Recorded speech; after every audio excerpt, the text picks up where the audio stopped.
good morning, good afternoon, good evening to everyone here. Students, आज मैं आपको 10th class की फर्स्ट फ्लाइट बुक का चैप्टर नंबर 4 करवाने जा रही हूँ और उस चैप्टर का नाम है from the diary of Anne Frank. Okay बेटा, this lesson is an extract from Anne's diary. Okay, and it is written by Anne Frank. मैं केवल छोटे छोटे पॉइंट्स मैंने यहाँ बनाए हैं बेटा, और इन्हीं पॉइंट्स को लेकर जो है हम पूरे चैप्टर की समरी करेंगे. ठीक है, इन्हीं पॉइंट्स में जो है हम पूरा कवर करने की कोशिश करेंगे कि कौन से प्लेस पे क्या होता है, कौन से टाइम पे क्या है होता है. ठीक है, so let's start our lesson. The whole chapter is based on the background of World War second. ठीक है, पूरा चैप्टर जो है बेटे हमारा जो वर्ल्ड वॉर हुई थी, सेकेंड वॉर, वो उसी के बेस पे है ये सारा. This is an autobiography of a young girl. This is Anne Frank as we all know. ठीक है, who expresses her feelings and thoughts in a diary. बेटा एनी फ्रैंक जो है वो काफी अकेलेपन महसूस करती थी और उस टाइम पे उन्होंने अपनी फीलिंग्स को, उन्होंने अपने थॉट्स को जो है डायरी के थ्रू जो है बहुत अच्छे से प्रेजेंट किया था. ठीक है, her father has gifted the diary on her 13th birthday. और ये जो डायरी जो थी ये उसके फादर ने 13th बर्थडे पर उसको गिफ्ट करी थी. This diary shows how Anne used the diary as if it were her friend. ठीक है, कि कैसे वो उस डायरी को जो है अपना एक बहुत ही पर्सनल फ्रेंड मानती है. इस फॉर्म में जो है इस चैप्टर में आप डायरी को देखेंगे, पढ़ेंगे. She calls it with the name of kitty. ठीक है, इस डायरी का नाम वो किटी रख देती है. Anne Frank is a Jewish girl. ठीक है बेटा, ये अब हम एनी फ्रैंक के बारे में थोड़ा सा ले रहे हैं. एनी फ्रैंक जो थी वो जूइश गर्ल थी and she was born in Germany on June 12, 1929. इसको आप अच्छे से याद कर लीजिएगा कि उसका जो जन्म जो था वो जर्मनी में 12 जून को हुआ था और कौन से ईयर में हुआ था, 1929 में. And she was quite witty and intelligent girl. An intelligent girl. ठीक है, बहुत ही बुद्धिमान थी वो और उसके जो इनोवेटिव वेज थे उससे हर कोई जो है बहुत ज्यादा इम्प्रेस था. अब देखिए, she wrote while in hiding with her family and they feared persecution. बेटा persecution का मतलब होता है बहुत बुरा व्यवहार करना, किसी को मॉलट्रेट करना. तो वो नाजीज से जो थे, नाजीज के व्यवहार से जो थे, जो रुडोल्फ हिटलर जो पार्टी का लीडर था उसके व्यवहार की वजह से, बुरे व्यवहार की वजह से बहुत परेशान थे और वो अपने आप को छिपाते फिर रहे थे. उन्होंने और इसी हाइडिंग वे में जो है छुपकर जो है उसने अपनी पूरी एनर्जी जो है वो अपनी राइटिंग के थ्रू और अपनी इस डायरी के थ्रू जो है अपने आप को फुली एनर्जाइज किया है. ठीक है, The diary includes the record of the events of her life from June 1942 August 1944. Actually, it was originally written in Dutch. The diary provides an insight into her own nature. ठीक है, ये उसका खुद का नेचर हमें यहाँ पता चलेगा कि वो किस तरीके से अपनी मतलब कि डीपली थॉट्स को यहाँ पर जो है वो प्रेजेंट करती हैं. Okay, now I am going to explain these very short points to take the summary. Okay, बेटा फर्स्ट पॉइंट मैंने यहाँ लिया है the purpose of diary writing. कि यहाँ एनी फ्रैंक ने जो राइटिंग लिखने का जो आइडिया लिया है वो क्यों लिया है, उसका क्या पर्पस है, उसको क्या नीड हुई है ऐसी. ठीक है, एक्चुअली एनी ने क्या सोचा था, स्टार्टिंग में उसने क्या सोचा था कि एक 13 ईयर्स की गर्ल के थॉट्स को कोई क्यों पढ़ेगा. ठीक है ना, no one would like to read the diary of a 13-year-old. ठीक है, actually she wanted to write the diary as she felt a great need to do so. उसके अंदर से इनर कंसाइंस ने एक्चुअली यहाँ फील किया है कि डायरी तो मुझे लिखनी ही चाहिए. मुझे मेरे थॉट्स को पर्सनली मुझे अगर कहीं उनकी टुगेदरनेस करनी है तो वो केवल और केवल क्या, कौन सा प्लेस बनता है, डायरी का ही बनता है. ठीक है, she wanted to lighten her burden. वो अपने अंदर के बोझ को, अंदर के बर्डन को जो है यहाँ थोड़ा लाइट करना चाहती है. So that's why she decided to write the diary. Okay, अब देखिए उसने अपने इस डायरी को जो है एक बहुत ही डियर और सिंसियर फ्रेंड की तरह उसने सोचा है कि डायरी से अच्छा पर्सनल फ्रेंड मुझे कोई मिल ही नहीं सकता। ठीक है, even one can express one's hurt in a diary, कि यहाँ पर मैं अपने डायरी में जो है अपने विचार जो है, अपनी फीलिंग्स जो है वो मैं दिल खोल कर लिख सकती हूँ। ठीक है, यहाँ मुझे कोई भी नहीं रोक सकता। ठीक है, इस जैसा फ्रेंड जो है मुझे कहीं नहीं मिलेगा। मेरी पर्सनल फीलिंग्स को, मेरी जो सेंसिटिव फीलिंग्स हैं उनको लिखने के लिए ये सबसे अच्छा मेरा डायरी का रहेगा, डायरी लिखने का मतलब डिसीजन रहेगा। ठीक है, हालांकि वो कोई अकेली लड़की नहीं थी। ठीक है, उसका बहुत अच्छा फैमिली भी था, उसकी अच्छी खासी फैमिली भी थी, उसके फ्रेंड्स भी थे। ठीक है, लेकिन अपने फ्रेंड से, अपनी फैमिली से वो केवल ऑर्डिनरी बातें करती थी, जर्नली बातें करती थी, बहुत पर्सनल बातें नहीं करती थी वो। तो उसने यही सोचकर जो है डायरी को अपना एक बेस्ट फ्रेंड माना और उसने अपनी उस डायरी का नाम क्या दिया? Kitty, KITTY। Okay, so clear this point? Okay, now let's come to our second point, a brief sketch of Annie's life। अब देखिए एनी ने क्या सोचा कि मैं अपनी डायरी जब लिख रही हूँ तो डायरी लिखने से पहले अपने रीडर्स को अट्रैक्ट करने के लिए उसने पहले अपने आप के बारे में बताना ज्यादा बेटर समझा। तो इसलिए पहले यहाँ एनी जो है डायरी की जब बिगनिंग कर रही है तो केवल अपने बारे में वो थोड़ा सा बता रही है। ठीक है, तो वो कैसे बताती है? एनी ये फील करती है कि डायरी में जो भी मेरी स्टोरीज होंगी उनको समझने के लिए क्या उनको अच्छे से इंटरेस्ट क्रिएट करने के लिए सबसे पहले मैं अपना स्केच यहाँ देती हूँ। ठीक है, अब वो कैसे देती है? एनी पहले अपने पेरेंट्स के बारे में बताती है कि मेरे पेरेंट्स की जब शादी हुई थी तो मेरे फादर जो थे वो फादर को बहुत एडोरेबल मानती थी, बहुत रिस्पेक्ट करती थी अपने फादर की। तो मतलब मैरिज के टाइम पे उसके फादर 36 ईयर ओल्ड थे और उसकी मदर जो थी वो 25 ईयर्स ओल्ड की थी। ठीक है, और उसके साथ में एक बहन भी थी उसकी, उसका नाम था मॉर्गट। ठीक है, और वो कब बॉर्न हुई थी? जर्मनी में 1926 में बॉर्न हुई थी बेटा। ठीक है, और उसके बाद फिर उसका जन्म हुआ था 12 जून, जैसा कि मैंने आपको पहले भी बताया 12 जून, और ईयर कौन सा था? 1929। ठीक है, इस तरीके से उसका फैमिली का जो है यहाँ पर जो है बताती है वो कि कैसे वो इस फैमिली में आई। ठीक है, एनी और उसकी बहन जो थी वो थोड़े दिनों के बाद उनको उनकी दादी के पास भेज दिया गया, हॉलैंड भेज दिया गया। और उसके पेरेंट्स जो थे ऑलरेडी वहीं थे, वो भी माइग्रेट हो गए थे 1933 में। ठीक है, और उन्हें जिस स्कूल में भेजा गया था, जब उन्हें मॉन्टेसरी नर्सरी स्कूल में जब उनको पढ़ने के लिए भेजा गया था तो वहाँ पर उनकी एक हेड मिस्ट्रेस थी जिसका नाम था क्यूप्रेस। ठीक है, उनसे जो है वहाँ पर पढ़ते पढ़ते उनका बहुत अच्छा अटैचमेंट हो जाता है, इवन वो टीयर्स में भी हो जाते हैं, बहुत ज़्यादा उनके साथ अफेक्शन उनका बढ़ जाता है। ठीक है, तो इस तरीके से उनकी जो है एनी की जो है लाइफ की बिगनिंग रहती है। ठीक है, इस तरीके से वो अपनी डायरी की बिगनिंग करते हैं। अब हम थर्ड पॉइंट पर आते हैं कि अगर वो हॉलैंड जाती हैं तो हॉलैंड वहाँ किसके पास रहती हैं। अब ये पॉइंट हमारा यहाँ ऐसे बनेगा, फॉर द किसके लिए? Affection for grand mother. अब एनी का अफेक्शन जो था, एनी अपनी ग्रैंड मदर के लिए बहुत प्यार रखती थी, बहुत प्रेम करती थी अपनी दादी को। ठीक है, तो वो लेकिन अब क्योंकि ग्रैंड मदर हैं, दादी हैं, तो ऑब्वियसली वो क्या होंगी? बीमार भी हो सकती हैं, बूढ़ी भी होंगी डे बाय डे। तो 1941 में वो बहुत ज़्यादा बीमार हो जाती हैं, इवन उनको एक ऑपरेशन भी कराना पड़ता है, she had to go through an operation.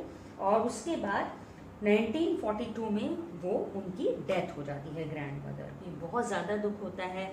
ठीक है, और अब इसी दुख की वजह से जो है एनी ने अपना जो 1942 का जो उसका बर्थडे आने वाला था, उस बर्थडे को उसने बहुत सिंपली जो है सेलिब्रेट किया और अपनी दादी की याद में जो है उसने अपने एक कैंडल को ही लिट करके उसने सेलिब्रेट किया। ठीक है, तो ये अपनी दादी के लिए जो थी उनकी एक ट्रिब्यूट थी। उसके बाद देखिए, अब यहाँ तक क्लियर है सबको। अब पॉइंट नंबर 4 पे आइए, लाइफ एट स्कूल। अब यहाँ एनी की जो है स्कूल लाइफ शुरू होती है। कैसे शुरू होती है क्या उसकी बिगनिंग रहती है, देखिए। अब एनी जो है अपनी डायरी में अपनी डायरी को क्या कहकर पुकारती है, पहले तो हमें ये याद करना है, किटी कहकर बोलती थी वो हमेशा। और वो उस किटी डायरी के अंदर जो है हमें उस स्कूल के बारे में बताने जा रही है। अब हम उस दिन की बात कर रहे हैं जब क्या the whole class was waiting for the result and all are feeling very nervous. हम उस दिन की बात कर रहे हैं, उस दिन का जो है हम यहाँ पर मेंशन करने जा रहे हैं डायरी के अंदर। तो सभी के सभी स्टूडेंट्स जो थे अपने रिजल्ट के लिए बहुत ज़्यादा अवेटेड थे और बहुत ज़्यादा जो है नर्वस फील कर रहे थे कि पता नहीं 1/3 जो है क्लास का पास होगा स्टूडेंट्स या नहीं होगा, सब ऐसा चल रहा था। तो एनी अपनी डायरी में क्या एड्रेस करती है, all the students are very afraid, ठीक है, they don't know whether they will enter in the new class और नेक्स्ट क्लास। उनको यही नहीं पता चल रहा था कि हम सभी जो है नेक्स्ट क्लास में जाएंगे भी, प्रमोट होंगे भी या नहीं होंगे। The students have made bats about one another. और अब देखिए स्टूडेंट्स ने इवन अपनी बैट्स भी लगा ली थी एक दूसरे के लिए कि भाई वो तो पास हो जाएगी। मतलब उनका वो बैट लगाने का तरीका जो था वो क्या था, they have stake the whole of their savings, ठीक है, वो अपनी सेविंग्स को भी उन्होंने जो है स्टेक पे लगा दिया था, दाव पे लगा दिया था। Most of the students think that any will pass the class, कि एनी तो पास हो ही जाएगी। हमें होता है ना कि स्टूडेंट्स काफ़ी कॉन्फिडेंटली कह देते हैं कई बच्चों के बारे में कि भाई ये तो ज़रूर पक्का पास होएगा, भाई ये तो बहुत पढ़ता है।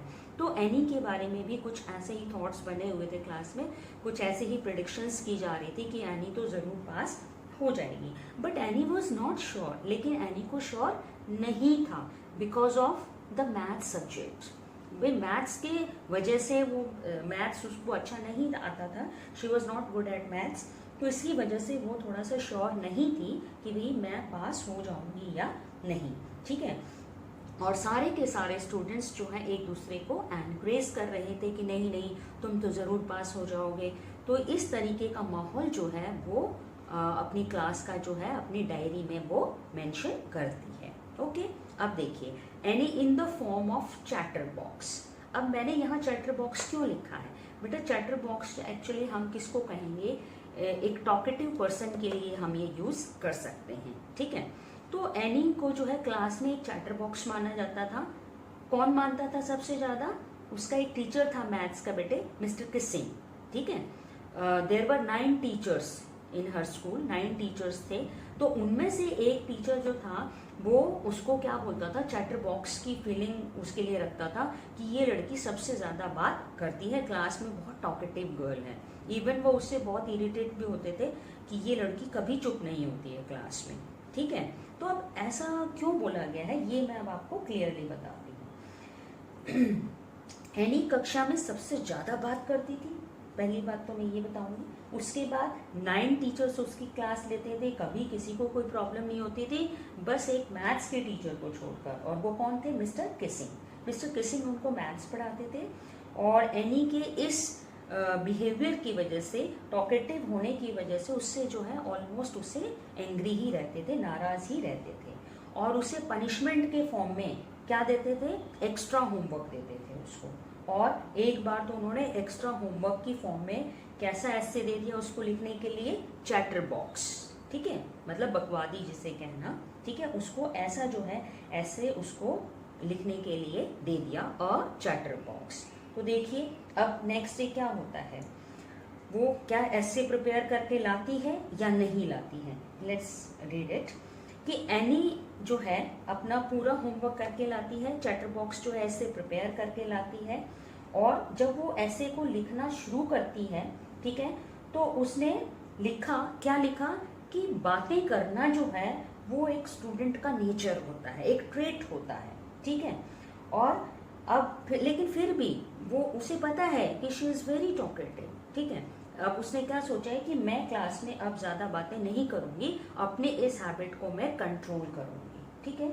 बट वो ऐसा कभी नहीं कर पाएगी। क्यों नहीं कर पाएगी, क्योंकि वो क्या मानती है कि मेरी मदर भी टॉकेटिव है, तो मुझे तो ये जो टॉकेटिवनेस मुझे मिली है, this is inherited by my mother in me, कि मेरे अंदर ये मेरी मम्मी का ये नेचर जो है इनहेरिट हो गया है, so I can not control over it, मैं इसके ऊपर कंट्रोल नहीं कर सकती, ठीक है, मुझे तो ये मेरी मदर से ही मिला है ये trait, so how can I change it. अब अध्यापक जब इस बात को पढ़ता है, टीचर जब इस बात को पढ़ता है, तो वो बहुत जोर से हंसते हैं, ठीक है। ही लाफ वेरी लाउडली, बड़ी जोर से हंसा वो टीचर कि ऐसा भी कोई लिख सकता है। तो अब देखिए, अब फिर दोबारा से अनदर ऐसे उसको दिया जाता है, और उस निबंध में क्या बोला जाता है उसको, नेक्स्ट टॉपिक उसको क्या दिया जाता है, an incorrigible chatterbox. Incorrigible, बेटा एन इनकॉरिजिबल का मतलब होता है गलती, ऐसी गलती जिसको कभी ना सुधारा जा सके, ठीक है। तो उसको जो है ऐसा ऐसे दे दिया गया है, इनकॉरिजिबल चैटर बॉक्स। तो इस तरीके का ऐसे वो अब लिखने के लिए तैयार हो जाती है। और उसको ये ऐसे देने के बाद, ये होमवर्क देने के बाद मिस्टर किसिंग जो है नेक्स्ट 2 लेसन्स तक जो है उसको कोई होमवर्क असाइन नहीं करते हैं।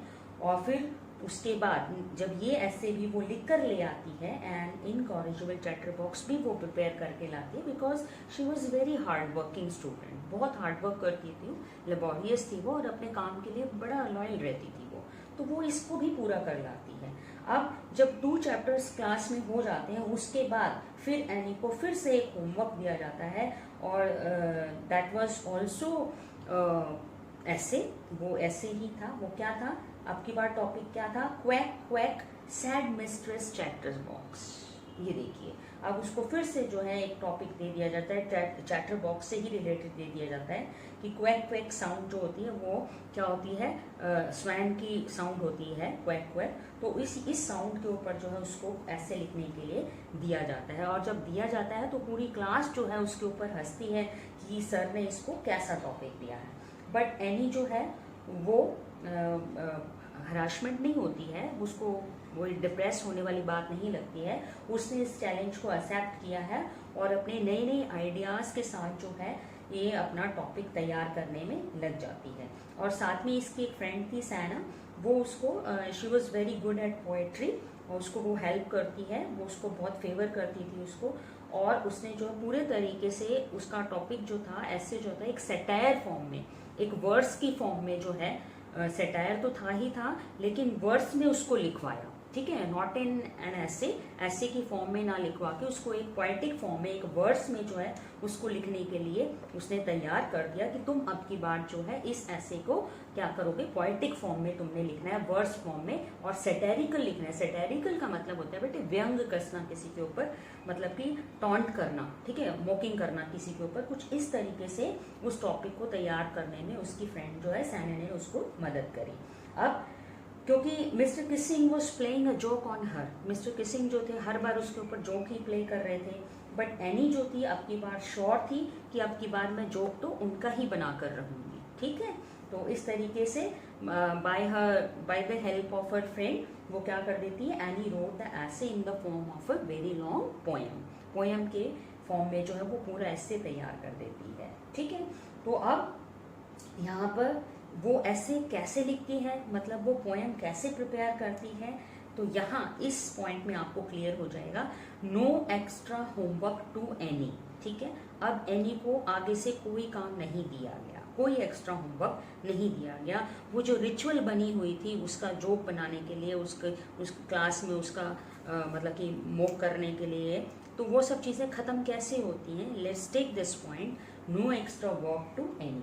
अब एनी जब राइट करती है अपनी उस पोएम को, ऐसे वाले टॉपिक को पोएम में फॉर्म करने जा रही है ना वो, तो Anne writes that there were 3 baby ducklings of the father swan and mother duck, ठीक है। तो उसके टॉपिक में सबसे पहले वो क्या लेती है, फादर जो है वो स्वैन को बनाती है और मदर जो है वो डक को बनाती है, और उनके साथ 3 बेबी बच्चों को, डकलिंग्स को लेती है, ठीक है। And the swan bit the ducklings to death for quacking too much. क्या हुआ कि स्वैन जो है उनकी डकलिंग की साउंड से, जो साउंड यूज करने के लिए बताई गई थी, क्वैक क्वैक क्वैक, इस साउंड से परेशान होकर वो तीनों बच्चों को जो है वो क्या कर देता है, बिट कर देता है, काट देता है, ठीक है। तो अब इस बात को जो है यहाँ जो है बड़ा सेंसिटिव फीलिंग्स को एक्सप्रेस किया गया है। तो इस बात से जो है लकीली क्या होता है, the teacher took the joke in the right spirit. अब इस जोक को जो है उसने बहुत राइट सेपरेट में, मतलब बहुत राइट डिसीजन के फॉर्म में उसको इस बात को जो है टीचर ने समझा है और उसको जो है एनी को उसने परेशान करना बंद कर दिया, ठीक है।